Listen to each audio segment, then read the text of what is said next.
사울은 의기양양하게 다메섹을 향하여 가고 있었습니다. 다메섹에 거의 다다랐을 무렵에 한낮의 뜨거운 태양빛보다도 더 강렬한 빛, 즉 예수 그리스도, 영광의 빛으로 오신 예수 그리스도를 그는 만나고 그 영광의 빛 앞에서 엎드러질 수밖에 없었습니다. 그리고 사울은 아무것도 볼 수 없는 신세가 되었죠. 그는 그 영광의 빛 앞에서 들려오는 예수님의 음성 앞에서 율법에 최선을 다했던 자신이, 거룩하게 살아가려고 율법적으로 노력해왔던 자신의 모습이 결국은 신점에 사로잡혀 메시아이신 예수 그리스도를 박해했던 행동이었구나라고 하는 사실을 아마도 깨달았을 것으로 여겨집니다. 그렇게 모든 신념, 모든 학문, 모든 신학이 철저하게 부서진 상태로 그는 사람들의 손에 이끌려 다메섹으로 가게 되었습니다. 그리고 하나님께서 예비하신 그 유다의 집에서 3일 동안 머물게 됐죠. 그는 3일 동안 여전히 아무것도 볼 수 없었고 아무것도 먹지 않았습니다. 그리고 그 기간 동안, 3일의 기간 동안 그는 성령의 도움을 따라서 예수 그리스도에 대해서, 또 자신이 가지고 있던 신념에 대해서, 또한 자신이 쌓아놓았던 여러 신학적 지식에 대해서 그는 다시 정리하는 시간으로 아마도 채우고 있었을 것으로 여겨집니다. 이제 오늘 본문은 그렇게 사울에게 집중됐던 앵글을 그를 만나게 하고자 하나님이 또 섭리하시는 아나니아라고 하는 인물에게로 앵글을 돌립니다. 9장 10절 다 같이 읽겠습니다. 9장 10절 시작. 그때에 다메섹에 아나니아라 하는 제자가 있더니 주께서 환상 중에 불러 이르시되 아나니아야 하시거늘 대답하되 주여 내가 여기 있나이다 하니, 자 10절은 그때에 라고 하는 연결어로 시작을 합니다.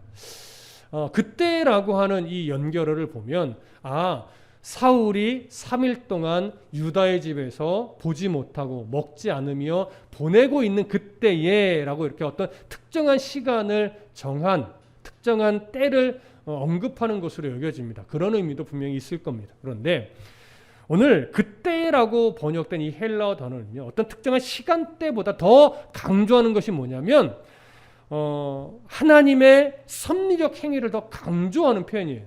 그래서 어떻게 번역하는 것이 좋다라고 학자들이 이야기를 하냐면 그때라고 하는 번역보다 한편 이런 느낌으로 번역하는 것이 더 좋다라고 이야기합니다. 무슨 말이냐면 하나님이 사울을 꺾고 하나님의 사람으로 또 이방인을 위한 사도로 만들기 위해서 그를 다메섹 도상에서 완전히 꺾고 그 다음에 유다의 집으로 보냈습니다. 하나님은 그렇게 사울을 꺾고 나서 또 사울을 세우기 위해서 누구를 지금 만나고자 섭리하시냐면 아나니아라고 하는 사람을 만나서 그를 사울에게로 보내기 위해서 섭리하는 중이에요.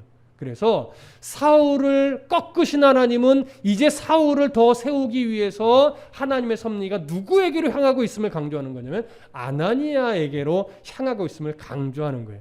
그래서 그때로 번역해도 크게 문제는 없지만 이런 하나님의 섭리를 더 강조하기 위해서는 한편 이런 느낌.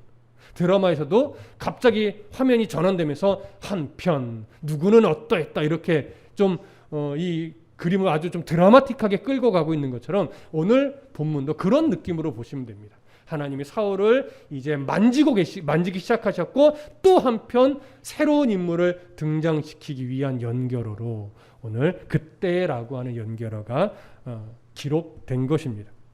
자, 아나니아를 이제 하나님이 찾아가셨습니다. 아나니아라고 하는 이 인물은 오늘 본문이 제자라고 하는 표현을 써요. 그런데 아나니아라고 하는 이름의 의미를 보면 여호와는 은혜로우시다. 이런 의미의 이름이에요. 그가 얼마나 경건한 인물인지 우리가 이름의 의미에서도 유추할 수 있습니다. 그런데 사도행전 22장 12절에 가보면 이 아나니아에 대해서 또 뭐라고 설명하냐면 그가 경건하여서 다메섹에 사는 모든 유대인들에게 칭찬을 받는 사람이었다라고 기록을 합니다. 이런 것으로 보아 아나니아는 본래부터 다메섹에 살던 유대인이었고 그가 얼마나 유대교적 신앙 율법에 있어서도 경건하게 살았는지 모든 유대인에게 칭찬을 받던 그런 인물이었다는 사실을 알 수 있죠. 근데 그런 아나니아를 오늘 성경은 제자라고 표현을 합니다. 여러분, 제자라는 표현은 결국 뭐예요? 유대교적 신앙 안에서 경건했던 아나니아가 어느 때인가 예수를 영접하고 그리스도인이 되었다라고 하는 의미예요.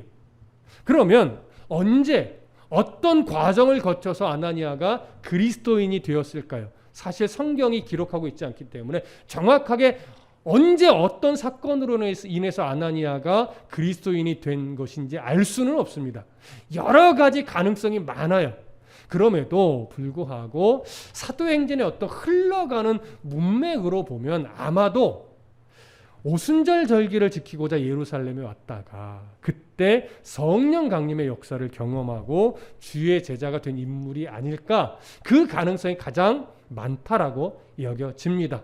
그래서 오순절 성령 강림 때 그리스도인이 되었다 단정하기는 좀 어려우나 우리는 그때 그리스도인이 되었을 가능성을 가장 높게 보고 어찌됐든 그리스도인이 된 인물이다 이렇게 정리를 할 겁니다.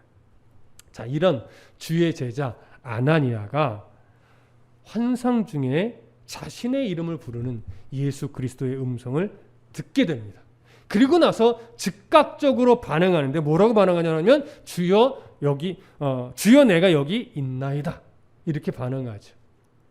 여러분, 바로 앞에서 사울이 다메섹 도상에서 예수님의 음성을 들을 때 뭐라고 바로 반응했어요? 주여 누구시니까. 그러니까 예수님의 음성인지를 모르는 거죠. 어떤 신적 존재의 음성인 건 알겠는데 그 음성의 주체자가 정확하게 누구인지 몰랐던 거예요. 여러분, 그래서 아나니아의 이 모습과 사울의 그 모습은 정확하게 대조가 되는데, 여러분, 외적인 경건, 율법에 있어서의 경건으로 따지면 사울이 아나니아보다 부족할 리가 없어요. 누구보다도 경건했던 인물이고 누구보다도 거룩한 삶을 살았고 누구보다도 열심 있는 삶을 살았던 인물이 바로 사울입니다. 그럼에도 불구하고 그는 여전히 예수 그리스도를 메시아로 인정하지 않았던 상태였기 때문에 예수님의 음성을 들음에도 불구하고 주여 누구십니까? 이렇게 반응할 수밖에 없었던 때였던 것이죠. 여러분, 오늘날 우리도 마찬가지입니다. 우리가 예수를 믿는다, 교회 성도이다, 또는 직분을 가지고 있다 이렇게 말을 하지만 우리의 삶의 순간순간 어떤 상황으로 또는 누군가를 통해서 또는 설교를 통해서 또는 성경을 읽을 때 또는 기도 가운데 하나님의 음성이 들릴 때 우리는 정말 하나님의 음성인가에 대한 분명한 이해가 없는 경우도 꽤 많아요. 그러니까 수많은 순간순간 하나님의 음성을 놓치고 살 때가 많다라고 하는 거예요. 여러분, 이게 왜 중요하느냐? 우리가 예배하는 게 전부가 아니에요. 성경을 읽는 게 전부가 아니에요. 기도하는 게 전부가 아니에요. 그 말씀을 읽고 기도를 하고 성경을 공부하며 할 때 하나님의 마음을 끊임없이 배우고 하나님이 우리를 위해서 어떠한 마음을 가지고 계시는가, 어떤 분이신가, 이런 이해가 깊이 새겨지면서 나의 신앙의 실력으로 쌓여가야 돼요. 그렇지 않으면 그냥 지식으로만 쌓여가면 내가 예배했다라고 하는 것에만 만족하는 신앙이 되어버리면 여러분, 삶 속에서 순간순간 우리에게 역사하는 하나님의 음성에 우리가 반응을 못하는 거예요. 도대체 하나님의 뜻이 무엇이지라고 우리는 늘 되물어요. 하나님 제게 말씀은 해주시는 겁니까? 라고 늘 되물어요. 그러면 때로는 하나님이 내가 그렇게 들려주고 내가 그렇게 보여주고 내가 그렇게 깨닫게 역사해줬는데 너는 아직도 모르겠니? 라고 하는 순간이 사실은 꽤 많다라고 하는 것이죠. 왜 그래요? 예배할 때 하나님을 보지 못하니. 설교를 들을 때 설교는 잘 듣는데 하나님의 음성은 못 들으니까. 기도하는데 이 기도가 하나님과의 교통이 아니라 일방적인 기도만 하니까. 그래서 여러분 기도라는 게 쉬우면서도 어려운 거예요. 예배라고 하는 것은 결국 하나님과의 소통이 그 안에서 교통이 일어나는 건데 이 예배 또한 자꾸 일방적이 돼요. 우리가 늘 조심해야 되는 것이 뭐냐면 예배를요 나의 감정으로 드릴 때 위험한 거예요. 예배는 나의 감정과 상관없이 하나님을 바라보며 그의 음성을 듣고 하나님의 말씀 앞에서 때로는 위로를, 때로는 책망을, 때로는 용기를 그분의 음성을 통해서 듣는 건데 우리는 내 감정으로 인해서 예배가 어쩔 때는 열심히 드리고 어쩔 때는 열심히 안 드리고 어쩔 때는 은혜가 되고 어쩔 때는 은혜가 안 되고 근데 왜 그런가를 잘 보세요. 하나님을 바라보는 내 중심보다 내 감정에 따라 예배의 은혜가 자꾸 달라질 때가 많을 겁니다. 그걸 극복해내셔야 돼요. 그걸 이겨내야 돼요. 그래서 내 감정과 상관없이 오직 하나님께 집중하면서 나의 감정까지도 주의 은혜 아래서 컨트롤될 수 있는 이런 신앙으로 자라셔야 돼요. 이게 훈련되지 않고는 가능하지 않습니다. 그래서 여러분 자꾸 감정에 휩쓸려서 예배가 흔들려요 라고 고백하시는 분 가끔 있을 텐데 여러분 그게 잘못됐다 틀렸다를 지적하는 게 아닙니다.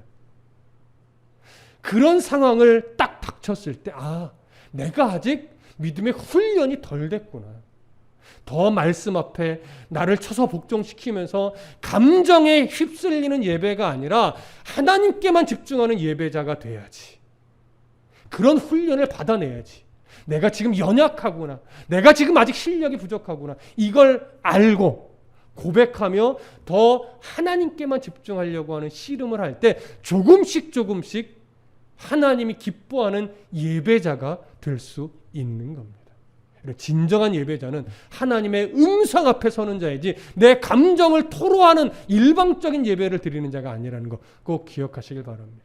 아나니아가 어떻게 하나님의 음성을 들을 수 있었겠습니까? 그는 늘 그리스도의 제자가 된 이후로 하나님과 늘 말씀 가운데 소통하며 기도 가운데 소통하며 하나님 앞에 서 있기 위해서 노력했던 인물일 것입니다.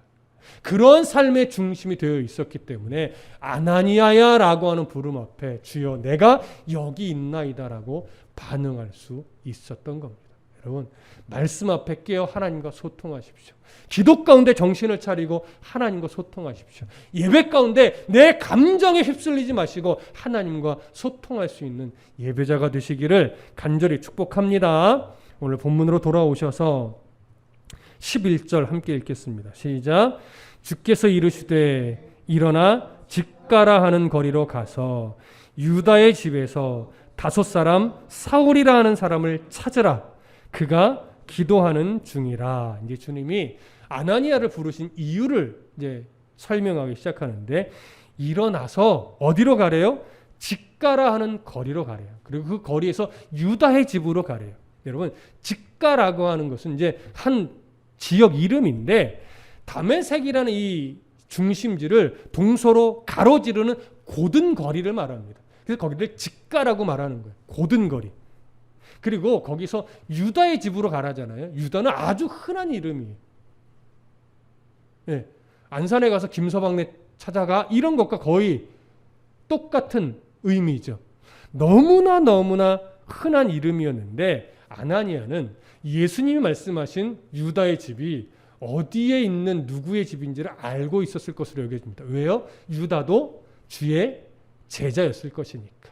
그리고 다메섹에 그리스도의 제자가 그리 많지 않았을 것으로 여겨진다면 아마도 이들은 서로 소통하며 모임도 가졌을 거예요. 그래서 너무나 흔한 이름이지만 유다에 대해서 설명을 안 해요. 어디에 사는 누구의 아들 유다 이렇게 설명 안 하는 이유는 아나니아가 익히 잘 알고 있는 유다였을 것이기 때문에 굳이 부연해 설명하지 않은 것이죠. 아나니아도 그 유다가 어디에 사는 누군데요? 라고 묻지 않은 이유도 익히 알고 있었기 때문에 그런 것으로 여겨집니다. 그러니 여기까지는 큰 문제 없어요. 직가에 가서 유다의 집으로 가라. 이건 네 하고 순종하면 돼요. 근데 이제 그 다음이 문제죠. 유다의 집에 가서 누구를 찾으래요? 다섯 사람 사울이라는 사람을 찾으래. 여러분 사울에 대해서는 부연에 설명합니다. 어디 사람? 다섯 사람. 여러분 여기서부터 이제 아나니아는 충격에 빠지는 겁니다. 왜냐하면 사울이라고 하는 이름 자체도 너무나 흔한 이름이에요. 그래서 그냥 유다의 집에 가서 사울을 찾아라고 했으면 네 알겠습니다라고 했을 거예요. 그런데 이 사울이 어떤 사울이래요?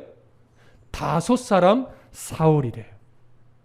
여기서부터는 충격이에요. 왜요? 익히 이들도 알고 있어요. 다섯 사람 사울이 예루살렘에서부터 그리스도인들을 잡아 죽인 것, 특히 스데반을 죽이는 일에 앞장섰고 그 이후로 기독교인들을 박해하는 일에 정말로 앞장서서 이 일을 행했던 인물이라는 것 너무나 잘 알고 있는 거예요.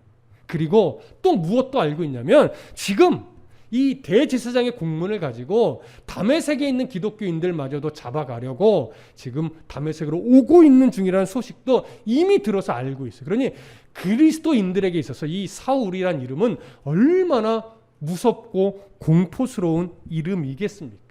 어쩌면 아나니아도 이 사울에게 붙잡혀가면 어떻게 하나라고 조금은 이미 걱정했을 수도 있을 겁니다. 그런데 아나니아에게 이런 다섯 사람 사울을 만나라고 하니 이 예수의 명령이 이해가 되겠냐고요. 이게 쉽게 순종이 되겠냐고요. 물론 그 이후에 예수님이 그가 기도하는 중이니라 라고 하는 말을 덧붙였어요. 기도하는 중이라고 하는 것은 분명히 사울의 회심을 암시하는 표현이면 틀림없을 겁니다. 하지만 아나니아의 귀에 이 그가 기도하는 중이라는 표현이 들어오겠냐고요. 귀에. 그냥 다섯 사람 사울, 무시무시한 사울, 무서운 사울, 우리 같은 그리스도인을 잡으러 오는 사울 이렇게만 여겨지지 그가 기도하는 중이다 이런 표현에 담긴 어떤 암시적 의미는 전혀 귀에 들어오지 않았을 겁니다. 또한 그가 회심했다라고는 말도 믿을 수가 없었을 거예요. 그렇게 의아해하고 당황해하고 있는 아나니아에게 예수님은 또 한 말씀 더 하시는데 12절을 봅니다. 12절 시작. 그가 아나니아라 하는 사람이 들어와서 자기에게 안수하여 다시 보게 하는 것을 보았느니라 하시거늘. 이건 무슨 의미예요? 사울이 지금 기도하고 있을 때 어떤 환상을 봤는데 그 환상의 내용이 뭐냐면 아나니아가 와서 자기에게 안수기도 하면서 사울의 눈이 다시 열려서 볼 수 있게 되는 이것을 환상으로 봤다는 얘기죠. 사실 누가 보여준 거예요? 예수님이 사울이 기도할 때 이런 환상을 보여주신 거죠. 이 말은 결국 뭐예요? 지금 사울의 회심의 과정도 아나니아를 보내는 과정도 다 누가 섭리하고 있는 중이다? 예수님께서 직접 섭리하고 있는 중이다. 지금 예수님이 이끌어가고 있는 중이다. 이걸 드러내는 겁니다. 그래도 아나니아는 이 말에 쉽게 예 알겠습니다. 이렇게 대답하기 어려웠을 것 같아요. 그래서 이제 아나니아가 어떻게 반응했는지 한번 보시겠습니다. 13절 14절 함께 읽습니다. 13절 14절 시작. 아나니아가 대답하되 주여 이 사람에 대하여 내가 여러 사람에게 듣사온즉 그가 예루살렘에서 주의 성도에게 적지 않은 해를 끼쳤다 하더니 여기서도 주의 이름을 부르는 모든 사람을 결박할 권한을 대제사장들에게서 받았나이다 하거늘. 여러분 앞에서 말씀드렸던 대로 아나니아는 사울을 본 적은 없지만 너무나도 많은 소리들을 들어왔어요. 그래서 사울이 얼마나 악하고 얼마나 기독교인들을 잡아 죽이는 일에 최선을 다했던 인물인지 익히 알고 있고 지금도 대제사장들의 공문을 가지고 다메섹으로 으르렁거리며 오고 있다는 사실도 알고 있어요. 그러니 아나니아는 지금 어떻게 해야 되는 상황이냐면 자기도 사울의 눈을 피해 숨어야 되는 상황이에요. 어디 다른 곳으로 도망쳐야 될 수도 있는 그런 상황이란 말이죠.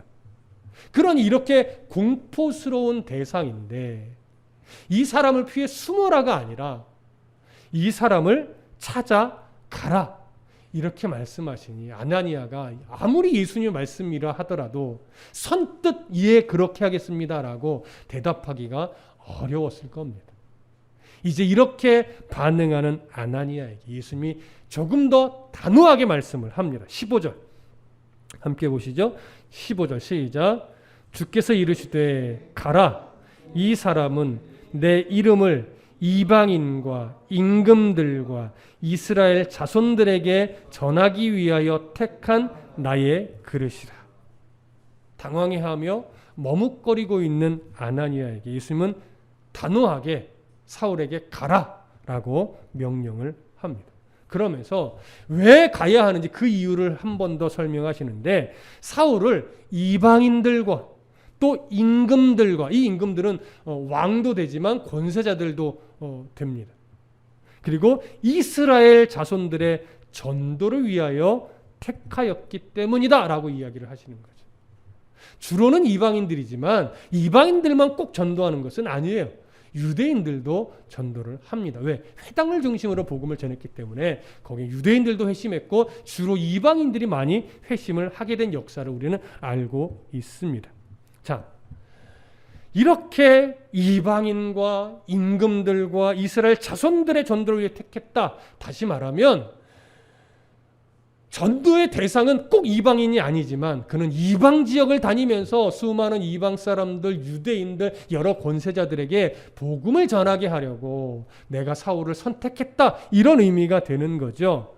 사울은 처음에 자신이 가지고 있던 율법적 신념, 신학적 이해, 이런 것을 가지고 예수를 대적하고 기독교인들을 잡아 죽이는 일이 자신의 사명이라 여기고 앞장섰지만, 이제 예수님은 그러한 사울의 잘못된 사명을 꺾어버리고 다시금 예수님이 원하시는 새로운 사명을 줄 것이라고 하는 의미가 이 안에 담겨 있는 거죠.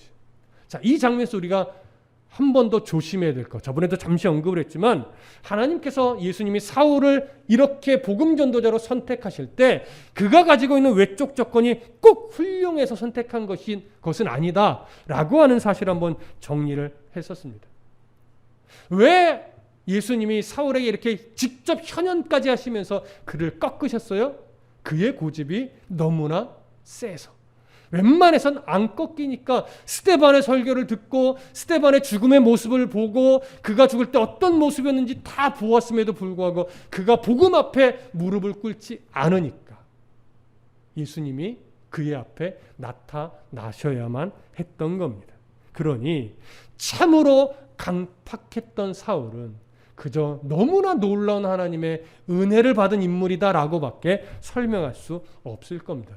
이러한 은혜의 선택을 오늘 본문은요, 택한 나의 그릇이다 라고 설명을 한 겁니다. 재료가 좋은 그릇이라는 의미가 아니에요. 하나님 필요에 따라 빚으셨고 이제 그 필요에 따라 빚은 그릇을 하나님이 원하셨던 용도에 맞게 쓰시려고 한다라는 차원의 택한 그릇입니다. 그러니 저나 여러분들 모두 하나님께서 택한 그릇인 거죠. 각자 용도가 다를 뿐이지 그 용도에 맞게 쓰임 받는 것이 가장 귀한 그릇이고 그 용도에 맞게 쓰임 받는 삶이 바로 선택받은 그릇의 삶인 겁니다. 그러니 나를 어떤 용도로 빚으셨는가, 이걸 끊임없이 찾고 구하는 것이 우리가 성숙한 길로 가는 길이고 우리가 어떻게 살아가야 될까에 대한 인생의 방향성을 설정하는 과정에서 꼭 필요한 거죠. 자, 그렇게 예수님은 사울을 자신이 원하시는 그릇으로 사용하기 위해 빚으셨고 이제 그 그릇의 용도대로 쓰기 위해 선택하여 부르고 계시는 중에 있습니다. 가끔은 이런 생각을 합니다. 12사도가 있는데 그 사도들을 쓰시지 왜 굳이 또 사울을 이방인을 위한 사도로 또 선택을 하셨는가? 여러분 사실 알기 어렵습니다. 왜 12사도를 빼고 놔두고 굳이 사울을 또 사도로 선택했는가?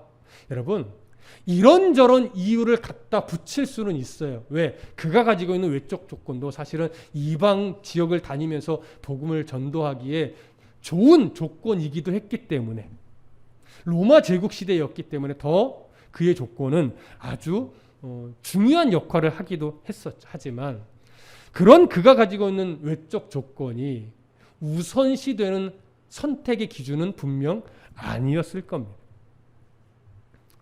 이런 면도 볼 수 있습니다. 스데반의 죽음 이후에 예루살렘의 기독교인에 대한 박해가 시작되면서 모든 대부분의 유대인들이, 특히 헬라파 유대인 기독교인들이 중심이 되긴 했지만 기독교인들이 예루살렘을 떠나 곳곳으로 흩어졌어요.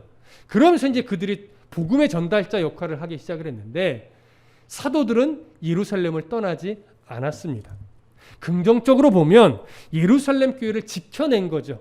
그러나 이걸 다른 면에서 조금 부정적으로 본다면 아직도 예루살렘을 벗어나지 못하는 신앙이었다라고도 일면 볼 수 있습니다. 그러니 예수님은 이방 지역의 복음을 전하기 위해서 성도들을 사용하면서 특별히 이방인을 위한 사도적 역할, 이 역할을 감당하기 위해서 지금 사울을 그렇기 때문에 회심시키고 있는 중이다. 아직 12사도가 예루살렘을 벗어나지 못하는 신앙의 수준에 있었기 때문에 사울을 선택한 것이다. 이렇게 보는 신학적 이해도 있습니다. 틀렸다라고 말할 수는 없겠죠. 그런 면도 분명 있을 겁니다. 하지만 정확하게 사울을 선택한 이유는 이겁니다라고 단정해서 말할 근거는 약해요다. 중요한 건 뭐예요? 그저 하나님의 뜻이었고 하나님은 이 사울을 하나님의 뜻대로 이방인들을 위해서 쓰기 위해서 그를 선택하여 불러서 큰 은혜를 베풀었다라고 밖에 말할 수 없을 겁니다. 자, 그러면 이렇게 하나님의 특별한 선택을 받아 이방인을 위한 사도가 이제 되고 있는 사울, 이제 좀 지나면 그를 바울이라고 부르게 되겠지만 이방인을 위해서 복음을 전해야 될 이 사울의 앞에 이제 어떤 삶이 기다릴까요? 모든 것이 복음 위해서 순조로워지는 그런 류의 형통한 삶이 기다리고 있을까요? 아니면 여전히 그의 앞에 힘겹고 어렵고 고난스러운 일들이 기다리고 있을까요? 자, 16절 보겠습니다. 오늘 본문 16절 함께 읽습니다. 시작. 그가 내 이름을 위하여 얼마나 고난을 받아야 할 것을 내가 그에게 보이리라 하시니. 자, 이 말씀을 우리가 조금 새겨서 이해할 필요가 있습니다. 이 말은 예수님이 너 이제 내가 이방인을 위한 사도로 쓸 건데 너 좀 고난을 좀 많이 받게 될 거야. 이렇게 말로 가르쳐 줄 것이라는 의미로 보지는 않습니다. 그가 이제 회심을 하고 이방인을 위한 사도로 준비가 되어지면서 그가 이제 본격적으로 복음을 전하기 시작할 때 그는 곳곳에서 고난을 경험하게 될 것이라고 하는 의미로 오늘 구절을 이해하는 것이 더 좋을 것입니다. 자, 오늘 이 16절에서 우리가 조금 중요하게 보셔야 될 표현이 있어요. 그게 뭐냐면 그가 내 이름을 위하여 얼마나 고난을 받아야 할 것, 이렇게 이제 번역이 되어 있어요. 그러다 보니까 조금은 사울의 입장에서는 수동적으로 고난을 받게 되는 이러한 느낌으로 많이 여겨집니다. 그런데 이게 문법적으로 보면요, 이 고난을 받게 된다는 것이 수동태가 아니라 능동태로 되어 있어요.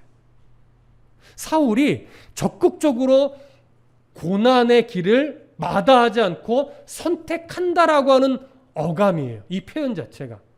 다시 정리하면 사울은요, 어떻게 보면 지금 예수 그리스도를 다메섹 도상에서 강력하게 만나면서 회심을 하긴 한 거지만 어떤 우리가 흔히 알고 있는 회심의 이 과정들을 거칠 여유 없이 완전히 그의 이해가 무너지고 신학적 생각들이 깨지고 부서지면서 그냥 새롭게 정립을 해버렸어요.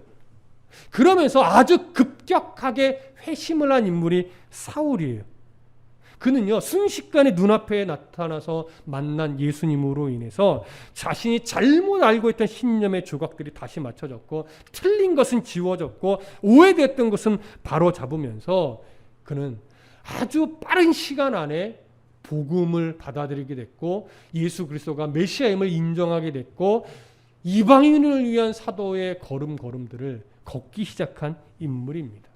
그렇게 예수 그리스도를 대적했던 사울이 급격하게 회심을 하게 되면서 스스로 예수 그리스도의 그 복음을 위해 고난마저도 선택할 수 있는 그런 성도, 그런 사도가 될 것이라고 하는 의미가 오늘 16절 이 표현에 담긴 겁니다. 그는 내 이름을 위하여 고난도 마다하지 않고 받는 사도가 될 것이다. 내가 그렇게 이끌어 갈 것이다. 이런 예수 그리스도의 의지도 이 16절에는 담겨 있는 거죠. 이렇게 예수를 위해 고난마저도 마다하지 않고 받게 된 사울은 자신의 변화된 이 모습을 사도행전 20장 22절부터 24절에 이렇게 고백을 합니다. 여러분 한번 찾아보실까요? 사도행전 20장 22절부터 24절까지. 사도행전 20장 22절부터 24절까지. 자, 찾으셨으면 함께 읽겠습니다. 사도행전 20장 22절부터 24절까지. 시작. 보라, 이제 나는 성령에 매여 예루살렘으로 가는데 거기서 무슨 일을 당할는지 알지 못하노라.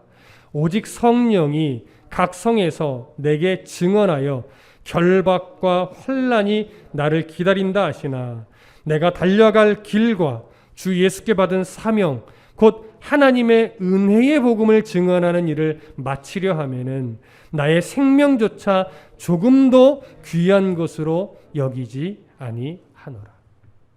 바로 이렇게 고백할 수 있는 자로 사울은 변화되어져 갔던 겁니다. 자, 이제 다시 오늘 본문으로 돌아오셔서 사도행전 9장 17절부터 19절까지 함께 읽겠습니다. 17절부터 19절 시작. 아나니아가 떠나 그 집에 들어가서 그에게 안수하여 이르되 형제 사울아 주 곧 네가 오는 길에서 나타나셨던 예수께서 나를 보내어 너로 다시 보게 하시고 성령으로 충만하게 하신다 하니 즉시 사울의 눈에서 비늘 같은 것이 벗어져 다시 보게 된지라. 일어나 세례를 받고 음식을 먹음에 강건하여 지니라. 자, 아나니아는 이런 예수님의 말씀을 들은 이후에 떨어지지 않는 발걸음을 옮겨서 직가라고 하는 거리로 갔습니다. 그리고 유다의 집으로 갔죠. 그리고 사울을 만나서 처음 그를 부른 호칭이 이겁니다. 형제 사울아. 그렇게 부르며 그에게 안수를 하지요. 아나니아가 사울을 향해서 형제 사울아라고 부른 것은 결국 예수님의 그 말씀을 가슴으로 받아서 사울을 믿음의 형제로, 신앙의 공동체 일원으로, 동역자로 받아들였음을 의미하는 것입니다. 이 모습이 바로 예수님이 우리에게 보셨던 긍휼의 모습이죠. 그 긍휼을 결국 아나니아는 배운 것이고 순종하여 여전히 무서웠지만 담대하게 사울을 신앙의 공동체 일원으로 그는 인정한 겁니다. 예수님의 제자인 아나니아는 결국 이 과정을 통해서 긍휼을 베푸는 신앙의 실력으로 한 단계 또 자란 것이죠. 아나니아의 안수로 사울은 눈에서 비늘 같은 것이 벗어졌다라고 합니다. 예수님께서 이제 아나니아를 이렇게 동역자로 세워 간 거죠. 동역자로 세워서 사울에게 아나니아를 보낸 이유에 대해서 먼저 이런 표현을 합니다. 17절 끄트머리에 보면 예수께서 나를 보내어 너로 다시 보게 하시고 성령으로 충만하게 하신다 하니. 그러니까 사울로 하여금 다시 눈을 떠서 보게 하고 또 성령으로 충만하게 하시려고 아나니아를 보냈다라고 하는 거예요. 그래서 여러분 생각해 보십시오. 굳이 아나니아 아니어도 예수님이 자신의 섭리 가운데 사울의 눈에서 비늘 같은 것이 벗겨져 보게 할 수 있고 얼마든지 성령 충만하게 하실 수 있어요. 그럼에도 불구하고 왜 아나니아를 보내셨을까요? 아나니아가 조금 더 특별해서? 그거 아니죠. 예수의 능력이 부족해서? 그거 아니죠. 하나님이 일하시는 방법이에요. 자기 백성과 함께 동역하고자 하는 하나님 예수 그리스도의 마음인 거죠. 이 아나니아는 그런 예수님의 동역자로서 오늘 또 은혜를 입은 것입니다. 그리고 그 과정을 통해서 예수님에 대해서 더 깊이 알게 됐고 또 신앙이 자라게 된 거예요. 그렇게 사울에게 이 말을 했던 아나니아가 이제 안수하자 18절에 보면 즉시 사울의 눈에서 비늘 같은 것이 벗어져 다시 보게 된지라 이렇게 말합니다. 여러분 무엇인가 분명 눈에서 벗겨져 나왔을 거예요. 실제적으로도. 근데 그것이 무엇인지 아무도 단정해서 말하지 못합니다. 그저 무엇인가 떨어져 나왔구나 이렇게 이해하는 것 외에는 다른 방법이 없습니다. 하지만 한 가지 분명한 건 이 비늘 같은 것이 벗어졌다는 이 표현 안에는요, 단순하게 시력이 회복됐다라고 하는 의미만 있는 것은 아니라는 사실이에요.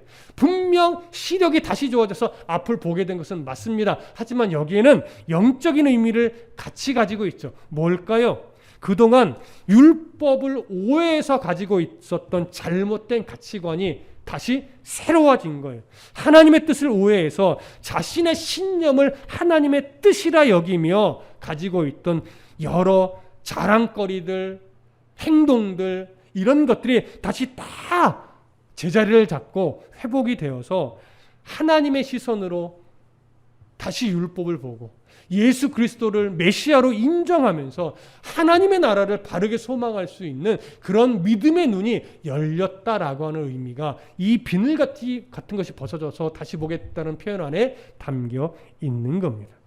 그렇게 가치관이 바뀌게 된 사울의 눈이 회복되자마자, 믿음의 눈이 회복되자마자 그가 가장 먼저 취한 행동은 뭐냐면 바로 아나니아에게 세례를 받는 겁니다. 여러분, 로마서 6장 3절에 보면 바울은 세례에 대해서 뭐라고 표현했냐면 그리스도와의 연합이다 라고 설명을 했습니다. 마찬가지로 지금 사울은 아나니아에게 세례를 받으면서 그동안 대적해왔던 예수 그리스도와 하나가 됐습니다. 세례를 통해서 연합한 존재가 되었습니다. 하나님과 바른 관계가 이제 형성된 것이고 자신이 얼마나 큰 죄인인지 인정하게 된 것이고 예수를 메시아로 이제 분명하게 인정하고 높이게 된 겁니다. 그러니 이제 그의 삶은 누구의 손에 붙잡힌 삶이 되겠습니까? 당연히 예수 그리스도의 손에 붙잡힌 삶이 되겠죠. 그렇게 세례받은 사울, 오늘 본문 19절을 보면 중간까지만 볼 겁니다. 이렇게 되어 있습니다. 음식을 먹음에 강건하여지니라. 자, 한글 문장만 보면 그제서야 아무것도 먹지 않았던 사울이 그렇게 모든 가치관이 다시 예수 그리스도로 인해 정립된 이후에 비로소 마음의 안정감을 누리고 이제 음식을 먹었구나. 그래서 기력을 회복했구나. 이렇게 이해되어집니다. 그 면을 분명 가지고 있습니다. 하지만 여기에는 중요한 의미들을 누가가 담아놨습니다. 왜냐하면 음식을 먹는다, 또 강건해졌다 이런 표현의 단어를요 일반적인 표현을 쓰지 않고 조금은 의미가 있는 표현을 사용했기 때문에 그렇습니다. 자, 먹다. 보편적으로는 건강을 위해 먹는 거죠. 하지만 여기서는요, 생명을 취하기 위해 먹는다라고 하는 의미가 담긴 표현을 썼어요. 그러니까 여러분, 먹을 때도 사람마다 의미가 다르잖아요. 어떤 사람은 그냥 살기 위해 먹는 거예요. 근데 어떤 사람은 즐기며 먹죠. 어떤 사람은 이걸 먹고 힘을 내야 내가 주를 위해 또 삶을 살지요. 이런 나름대로 또 거룩한 소망을 가지고 열심히 잘 먹는 사람도 있어요. 여러분, 지금 사울은요, 단순하게 육체적 건강을 위해서 먹는 사람이 아니었어요. 이제부터는. 예수 그리스도의 그 복음으로 생명을 살리는 일에 앞장서기 위해 그 생명을 살리는 일을 위해 먹는 자로 그가 바뀌어져 가고 있는 겁니다. 그리고 강건해졌다라고 하는 표현도 어떤 의미에 달하냐면 힘 안에 거한다라고 하는 의미가 담겨져 있는 표현이에요. 이전에 사울에게 있어서 힘은 뭐였냐면 그가 가지고 있는 권세, 그가 가지고 있던 학력, 그가 가지고 있던 재물, 그가 열심을 내던 종교적 행위들, 이런 것들로 인해서 자기가 높아지는 것이 힘이라고 그는 여겼습니다. 하지만 이제 달라졌어요. 그에게 있어서 그런 외적 조건들은 다 배설물이라고 그는 고백했어요. 하지만 이제 나의 힘은 위로부터 오는 그 힘 안에 거하는 것, 그것이 힘이다라고 고백하는 것과 마찬가지예요. 단순하게 육체적으로 건강해졌다라고 하는 의미가 아니라 그는 이제 하나님의 은혜 안에 예수 그리스도의 그 복음 안에 머물며 살아가는 것 자체가 내겐 힘이다라고 이제 고백하게 된 그런 인물이 된 겁니다. 여러분, 사울은 아시다시피 평생 질병으로 고생했습니다. 그 질병이 뭐냐라고 할 때 신학적으로는 뭐 간질일 수도 있다, 안질일 수도 있다 여러 가지 말을 하지만 보편적으로는 다메섹 도상에서 영광의 빛 앞에서 눈이 멀었던 사건으로 인해서 그가 안질로 인해 평생 고생했을 것으로 보는 것이 보편적인 이해입니다. 하지만 사울이 하나님 앞에 하나님 이 질병을 좀 고쳐주십시오라고 간구했지만 예수님이 뭐라고 대답해줘요? 네 은혜가 내게 족하다. 그러면서 안지를 안 고쳐줬어요. 왜요? 안지를 통해서 눈이 불편해질 때마다 뭘 기억하라고? 예수님을 대적했던 너의 교만을 기억하고 예수의 은혜로 이제 복음을 위해서 살아갈 수 있는 자가 되었던 그 은혜를 잊지 말고 기억하라고 안지를 안 고쳐줘요. 그래서 오히려 사울에게 있어서 순간순간 고통으로 찾아오는 안질은요, 오히려 은혜였어요. 예수 그리스도의 은혜 안에 거하게 만드는 은혜의 도구였단 말이죠. 여러분, 오늘도 마찬가지입니다. 하나님께서 우리를 하나님의 은혜 안에 거하는 자, 그렇게 강건한 자가 되기 위해서 사울에게 남겨놨던 그 질병처럼 우리 안에 가시와 같은 것을 꼭 하나씩은 남겨둬요. 그걸 통해서 너의 교만을 보고 그걸 통해서 하나님의 은혜를 기억하고 날마다 하나님의 은혜 안에 머무는 그런 성도가 되라고 하나씩은 꼭 남겨둔단 말이에요. 그것이 무엇인지는 사실은 자신밖에 모릅니다. 또 그 가시가 무엇이라고 누구에게 고백할 필요도 없습니다. 그 가시 같은 것을 가슴에 담고 하나님, 내 은혜가 내게 족합니다. 내가 하나님의 은혜를 기억하고 그 은혜 안에 머물기 위해 오늘도 이것이 은혜인 줄 알고 오늘 하나님만 바라봅니다. 바울처럼 이제 나의 모든 힘이 물질이나 세상의 그 어떤 것이 아니라 하나님의 은혜 안에 살아가는 것, 이것이 나에게 있어서 가장 큰 힘임을 고백하고 오늘도 내게 주어진 그 삶의 몫이 무엇인지 알고 하나님의 나라와 의를 위해 오늘도 열심히 하루하루를 살아내는 그런 성도가 될 수 있도록 도와주십시오. 이렇게 고백하는 정말 멋진 그런 성도가 되시기를 간절히 소망하고 축복합니다. 기도하겠습니다.